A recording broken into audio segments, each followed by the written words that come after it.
Hi hello Swathi Ganga Kannada YouTube ಚಾನಲ್ಗೆ ಎಲ್ಲರಿಗೂ ಸ್ವಾಗತ ಸುಸ್ವಾಗತ. ಇವತ್ತಿನ ವಿಡಿಯೋದಲ್ಲಿ ವರಾಹಿ ಅನ್ನೋ ಒಂದು ಮಂತ್ರವನ್ನು ತಿಳಿಸ್ಕೊಡ್ತಾ ಇದ್ದೀನಿ.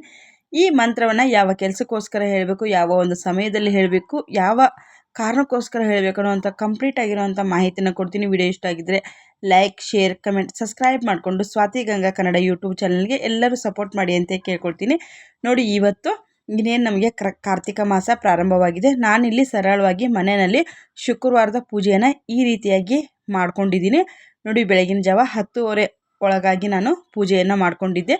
ನೋಡಿ, ಸರಳವಾಗಿ ಈ ರೀತಿಯಾಗಿ ಪೂಜೆಯನ್ನು ಮಾಡ್ಕೊಂಡಿದ್ದೀನಿ. ನೋಡಿ, ನಾವು ಪ್ರತಿ ಶುಕ್ರವಾರ, ಪೌರ್ಣಮಿ, ಮಂಗಳವಾರ, ಅಮಾವಾಸ್ಯೆ ಸಂದರ್ಭಗಳಲ್ಲಿ ನಮ್ಮ ಮನೆಯಲ್ಲಿ ಹಣದ ಅಭಿವೃದ್ಧಿ ಆಗೋದಕ್ಕೋಸ್ಕರ ನಾವು ಏನೆಲ್ಲ ಒಂದು ಉಪಾಯಗಳನ್ನು ಮನೆಯಲ್ಲಿ ಮಾಡ್ಕೊಳ್ಬೇಕು, ಮನೆಯಲ್ಲಿರುವಂಥ ಗೃಹಿಣಿಯರು ಪೂಜೆ ಮಾಡುವಂಥ ಸಂದರ್ಭದಲ್ಲಿ ಯಾವ ವಸ್ತುಗಳನ್ನು ಜಾಸ್ತಿ ನಾವು ಬಳಕೆಯಲ್ಲಿ ಮಾಡ್ತಾ ಇದ್ದರೆ ನಮಗೆ ಧನ ಆಕರ್ಷಣೆ ಅನ್ನುವಂಥದ್ದಾಗುತ್ತೆ. ಇವತ್ತಿನಲ್ಲೂ ಕೂಡ ಅಷ್ಟೇ, ಈ ಒಂದು ನಾನು ಏನಿವಾಗ ನಿಮಗೆ ಹೇಳ್ತಾ ಇದ್ದೀನಿ, ಈ ಬಣ್ಣದ ಹೂಗಳಾಗಿರಬಹುದು, ಈ ಬಣ್ಣದ ವಸ್ತುಗಳಾಗಿರಬಹುದು, ನಿಮಗೆ ಶುಕ್ರವಾರದ ಹೊತ್ತು, ಮಂಗಳವಾರದ ಹೊತ್ತು ನಿಮ್ಮ ಮನೆ ಹತ್ತಿರ ಬಂದರೆ ಖಂಡಿತವಾಗ್ಲೂ ನೀವು ಬಿಡೋದಕ್ಕೆ ಹೋಗಬೇಡಿ. ಅದು ಒಂದು ಶಕ್ತಿ ಸ್ವರೂಪ ಅಂತಲೇ ಹೇಳಬಹುದು. ಹಾಗಾಗಿ ರೆಡ್ ಅನ್ನೋವಂಥದ್ದು ಎಷ್ಟು ಡೇಂಜರ್ ಇದೆಯೋ ಅದರಿಂದ ನಮಗೆ ಧನ ಆಕರ್ಷಣೆ ಅನ್ನೋವಂಥದ್ದು ಕೂಡ ಆಗುತ್ತೆ. ಹಾಗಾಗಿ ಈ ಒಂದು ಧನ ಆಕರ್ಷಣೆ ಆಗೋದಕ್ಕೋಸ್ಕರ ನಾವೇನೆಲ್ಲ ಒಂದು ನಿಯಮಗಳನ್ನು ಪಾಲನೆಯನ್ನು ಮಾಡಬೇಕನ್ನೋದನ್ನು ಖಂಡಿತವಾಗ್ಲೂ ತಿಳಿಸ್ಕೊಡ್ತೀನಿ. ನೋಡಿ, ಪ್ರತಿ ಶುಕ್ರವಾರ, ಮಂಗಳವಾರ, ಅಮಾವಾಸ್ಯೆ, ಪೌರ್ಣಮಿ ಸಂದರ್ಭಗಳಲ್ಲಿ ಆದಷ್ಟು ನೀವು ದೇವರ ಮನೆಯಲ್ಲೇ ಹಳದಿ ಮತ್ತು ಕೆಂಪು ಬಣ್ಣದ ಹೂಗಳನ್ನು ಯಥೇಚ್ಛವಾಗಿ ಬೆಳೆಸಿ. ಇವಾಗ ದಾಸವಾಳ ಆಗಿರಬಹುದು, ದಾಸವಾಳ ಸಿಕ್ಕಿದ್ರಂತೂ ಬಿಡೋದಕ್ಕೆ ಹೋಗಬೇಡಿ. ಎಲ್ಲೇ ಸಿಗಲಿ, ನಿಮಗೆ ಗೊತ್ತಿರೋರು ಮನೆ ಅಕ್ಕಪಕ್ಕದಲ್ಲಿ ಗಿಡಗಳಲ್ಲಿ ಹಾಕಿದ್ದಾರೆ, ಒಂದು 2 ದಾಸವಾಳನಾದರೂ ರೆಡ್ ಕಲರ್ ದಾಸವಾಳನ ತಂದು ಲಕ್ಷ್ಮಿ ಫೋಟೋ ಇಟ್ಟಿದ್ದೇ ಆದರೆ ನೀವು ಖಂಡಿತವಾಗ್ಲೂ ನೀವು ಕ್ರಮೇಣವಾಗಿ ನಿಮ್ಮ ಮನೆಗೆ ಯಾವ ರೀತಿಯಾಗಿ ದುಡ್ಡು ಹರ್ಕೊಂಡು ಬರುತ್ತೆ ಅನ್ನೋದನ್ನು ಅಷ್ಟು ನಿಮ್ಮ ಮನೆಗೆ ಧನದ ಆಕರ್ಷಣೆ ಅನ್ನುವಂಥದ್ದು ಪ್ರಾರಂಭವಾಗುತ್ತೆ. ದೀಪಗಳಿಗೂ ಅಷ್ಟೇ, ನಿಮ್ಮ ಮನೇಲಿ ಎಷ್ಟು ದೀಪಗಳು ಇರುತ್ತೋ ಮೇಲೆ ಹಾಕೋದಕ್ಕೆ ಸಾಧ್ಯ ಇಲ್ಲ ಅಂತಂದರೆ ಒಂದೊಂದು ಹೂನ ರೆಡ್ ರೋಸ್ ಆಗಿರಬಹುದು, ಮತ್ತು ರೆಡ್ ಸೇವಂತಿ ಆಗಿರಬಹುದು, ರೆಡ್ ದಾಸವಾಳ ಆಗಿರಬಹುದು, ರೆಡ್ ಬಣ್ಣದ ಯಾವ ಬಣ್ಣದಾದರೂ ಇದೆ ಅಂತ ಇಲ್ಲ, ರೆಡ್ ಕಲರ್ ಹೂವು ಯಾವುದು ಬೇಕಾದರೂ ಸಿಗಲಿ, ಆ ಹೂವನ್ನು ತಂದು ಶುಕ್ರವಾರ, ಮಂಗಳವಾರ, ಪೌರ್ಣಮಿ ದಿವಸಗಳಲ್ಲಿ ದೇವ್ರ ಮನೆಗೆ ಯಥೇಚ್ಛವಾಗಿ ಹಾಕಿ. ನೋಡಿ, ಇಲ್ಲಿ ದೇವಸ್ಥಾನಗಳಲ್ಲೂ ಅಷ್ಟೇ, ಈ ಶಕ್ತಿ ದೇವತೆಗಳು ಈ ಲಕ್ಷ್ಮೀ ಅಮ್ಮನವ್ರಿಗೆ ರೆಡ್ ಅನ್ನೋವಂಥದ್ದು ತುಂಬ, ಅಂದರೆ ರೆಡ್ಡು ಮತ್ತು ಹಳದಿ ತುಂಬ ಅಂದರೆ ತುಂಬ ಪ್ರಿಯವಾಗಿರುವಂಥದ್ದು.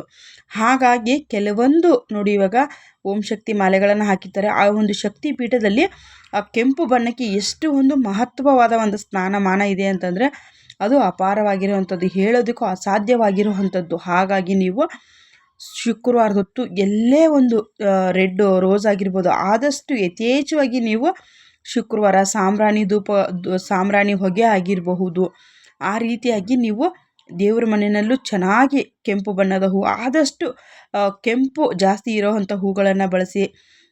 ಮತ್ತು ದೀಪಗಳಿಗೂ ಅಷ್ಟೇ, ಆದಷ್ಟು ಶುಕ್ರವಾರದ ಹೊತ್ತು ಆದಷ್ಟು ನೀವು ನಿಮ್ಮ ಕೈಯಲ್ಲಿ ಎಷ್ಟು ಸಾಧ್ಯ ಇದೆಯೋ ಅಷ್ಟು ದೀಪಗಳಿಗೆ ಹೂವಿನಿಂದ ಅಲಂಕಾರವನ್ನು ಮಾಡಿ. ಹೂವು ಸಿಕ್ಕಿಲ್ವಾ, ಒಂದೊಂದು ಹೂವನ್ನಾದರೂ ಇಟ್ಟು ಅರಿಶಿನ, ಕುಂಕುಮ, ಗಂಧದಲ್ಲಿ ಅಲಂಕಾರವನ್ನು ಮಾಡಿ. ನಿಮಗೆ ನೋಡಿದ್ರೆ ಒಂದು ರೀತಿ ಖುಷಿ ಆಗಬೇಕು, ಆ ರೀತಿಯಾಗಿ ನೀವು ಅಲಂಕಾರವನ್ನು ಮಾಡಿ.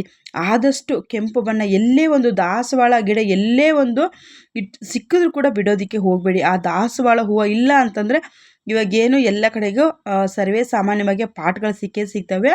ನಿಮ್ಮ ಮನೆ ಮಟ್ಟಗಾನೋ ಒಂದು ವಾರದಲ್ಲಿ ಒಂದು 4-5 ಹೂವು ಬಿಡೋ ರೀತಿಯಲ್ಲಾದರೂ ದಾಸವಾಳ ಗಿಡವನ್ನು ಇಟ್ಕೊಳ್ಳಿ. ದಾಸವಾಳ ಗಿಡದಿಂದ ತುಂಬ ಉಪಯೋಗಗಳಿದೆ. ನಾನು ನಿಮಗೆ ಮುಂದಿನ ದಿನಗಳಲ್ಲಿ ದಾಸವಾಳದ ಹೇಗೆ ಎಲ್ಲ ರೆಮಿಡಿಗಳನ್ನು ಮಾಡ್ಕೊಳ್ಬೇಕು ಅನ್ನೋದನ್ನು ತಿಳಿಸ್ಕೊಡ್ತೀನಿ.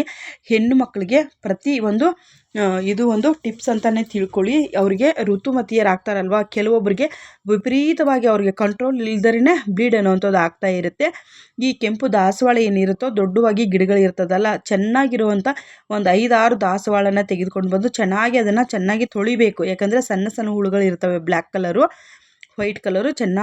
ಚೆನ್ನಾಗಿರೋ ನೀರಲ್ಲಿ ತೊಳೆದು ಬಿಟ್ಟು ಅದನ್ನು ಡಿಕಾಕ್ಷನ್ ಮಾಡ್ಕೊಡ್ತೀರಲ್ವ, ಟೀ ಮಾಡಿಕೊಂಡು ಹಾಗೆ ಕುಡಿಬಾರ್ದು. ಸ್ವಲ್ಪ ಬೆಲ್ಲವನ್ನು ಹಾಕ್ಕೊಳ್ಬೇಕು. ಜೇನುತುಪ್ಪ ಎಲ್ಲರಿಗೂ ಮನೆಯಲ್ಲಿ ತಂದಿಟ್ಕೊಂಡಿರೋದಿಲ್ಲ, ಹಾಗಾಗಿ ಸ್ವಲ್ಪ ಬೆಲ್ಲವನ್ನು ಇಟ್ಕೊಂಡು ನೀವು ಕ್ರಮೇಣವಾಗಿ ನಿಮಗೆ ಯಾವಾಗ ಬ್ಲೀಡ್ ಜಾಸ್ತಿ ಆಗ್ತಾ ಇರ್ತೋ ಅಂಥ ಒಂದು ಸಂದರ್ಭಗಳಲ್ಲಿ ಈ ಥರ ಕುಡಿತಾ ಬನ್ನಿ. ಇವಾಗ ಧನ ವಶೀಕರಣ ಮಂತ್ರವನ್ನು ಹೇಳ್ತೀನಿ. ಓಂ ಶ್ರೀಂ ಐಂ ಗ್ಲೌಂ ಶ್ರೀ ಧನ ವಶೀಕರಂ ಸ್ವಾಹ. ಓಂ ಶ್ರೀಂ ಐಂ ಗ್ಲೌಂ ಶ್ರೀ ಧನವಶೀಕರಂ ಸ್ವಾಹ. ಓಂ ಶ್ರೀಂ ಐಂ ಗ್ಲೌಂ ಶ್ರೀ ಧನವಶೀಕರಂ ಸ್ವಾಹ. ಈ ಒಂದು ಮಂತ್ರವನ್ನು ನೀವು ಪ್ರತಿನಿತ್ಯ ನಿಮಗೆ ಏನು ದುಡ್ಡಿನ ಒಂದು ಆಹ್ವಾನ ಅನ್ನೋವಂಥದ್ದು ಆಗಬೇಕು ಅನ್ನೋವಂಥವ್ರು ಖಂಡಿತವಾಗ್ಲೂ ಈ ಒಂದು ಮಂತ್ರವನ್ನು ಕೈನಲ್ಲಿ ಹಣನೇ ನಿಲ್ತಾ ಇಲ್ಲ ಅನ್ನೋಂಥವ್ರು ಈ ಒಂದು ಮಂತ್ರವನ್ನು ಹೇಳ್ಕೊಳ್ಳಿ. ನಿಮ್ಮ ಹತ್ರಕ್ಕೆ ಹೇಗೆ ದುಡ್ಡಿನ ಒಂದು ಪ್ರವಾಹ ಅನ್ನೋವಂಥದ್ದು ಶುರುವಾಗುತ್ತೆ ಅನ್ನೋದನ್ನು ನೀವೇ ನೋಡಬಹುದು. ಮತ್ತು ಇನ್ನೇನು ವರಾಹ್ಯಮ್ಮನ ದೀಪವನ್ನು ಯಾವ ರೀತಿ ಹಚ್ಚಬೇಕು ಅಂತೇಳಿ ತುಂಬ ಜನ ಕೇಳಿದ್ದೀರಿ. ಹಾಗಾಗಿ ನಾನು ನಿಮಗೆ ತೋರಿಸ್ತಾ ಇದ್ದೀನಿ ನೋಡಿ. ಇವತ್ತು ಇದು ಶುಕ್ರವಾರದ ಹೊತ್ತು ಪೂಜೆಯನ್ನು ಮಾಡಿದ್ರು. ನಾವು ಟಿನ್ ಫ್ಯಾಕ್ಟ್ರಿ ಹತ್ರಕ್ಕೆ ಮಾರಿಯಮ್ಮ ದೇವಸ್ಥಾನಕ್ಕೆ ಹೋಗಿದ್ವಿ. ಅಲ್ಲೇ ವರಾಹಿ ದೇವಸ್ಥಾನ ಇದೆ ಅಂತ ಕೂಡ ನಾನು ನಿಮಗೆ ಹಿಂದಿನ ವಿಡಿಯೋದಲ್ಲಿ ತಿಳಿಸಿದ್ದೀನಿ. ಅಲ್ಲಿ ನಮ್ಮ ಸಬ್ಸ್ಕ್ರೈಬರ್ ಒಬ್ಬರು ಫೋಟೋನ ಶೇರ್ ಮಾಡ್ಕೊಂಡಿದ್ರು. ಯಾಕಂದರೆ ಅವರು ಆಲ್ರೆಡಿ ದೀಪವನ್ನೆಲ್ಲ ಪ್ರದಕ್ಷಿಣೆ ಎಲ್ಲ ಹಾಕಿ ಹಚ್ಚಿದ್ರು. ಆದಷ್ಟು ನೀವು ಇದು ನೋಡಿ ಗೋಪುರಂ ಕುಂಕುಮ, ಆದಷ್ಟು ಶುಕ್ರವಾರದ ಹೊತ್ತು ನಿಮ್ಮ ಮನೆಯಲ್ಲಿ ಕೆಂಪು ಬಣ್ಣವನ್ನು ಯಥೇಚ್ಛವಾಗಿ ಬಳಸಿ ಖಂಡಿತವಾಗ್ಲೂ ದುಡ್ಡಿನ ಹಣದ ವಶೀಕರಣ ಅನ್ನುವಂಥದ್ದು ಆಗುತ್ತೆ. ದಾಸವಾಳ ಗಿಡ ಎಲ್ಲಾನ ಸಿಕ್ಕಿದ್ರು ಕೂಡ ಅದನ್ನು ಕೂಡ ನೀವು ಹೂವನ್ನು ತಂದು ದೇವರಿಗೆ ಮುಡಿಸೋದನ್ನು ಮರಿಬೇಡಿ. ನೋಡಿ, ನಮ್ಮ ಸಬ್ಸ್ಕ್ರೈಬರು ವರಾಹ್ಯಮ್ಮನ ಈ ರೀತಿಯಾಗಿ ಆರಾಧನೆಯನ್ನು ಮಾಡಿದ್ರಂತೆ. ಫೋಟೋ ಕಳಿಸ್ಕೊಟ್ಟಿದ್ದಾರೆ. ತುಂಬ ಹೃದಯದ ಧನ್ಯವಾದಗಳು. ನೋಡಿ, ವರಾಹ್ಯಮ್ಮನ ದೀಪಾಲೆ ಕಂಬದಲ್ಲಿ ನಾನು ಆಹ್ವಾನ ಮಾಡೋದಕ್ಕೆ ಹೇಳಿದ್ವಲ್ಲ, ಅವರು ಈ ರೀತಿಯಾಗಿ ಮಾಡಿದ್ದಾರೆ.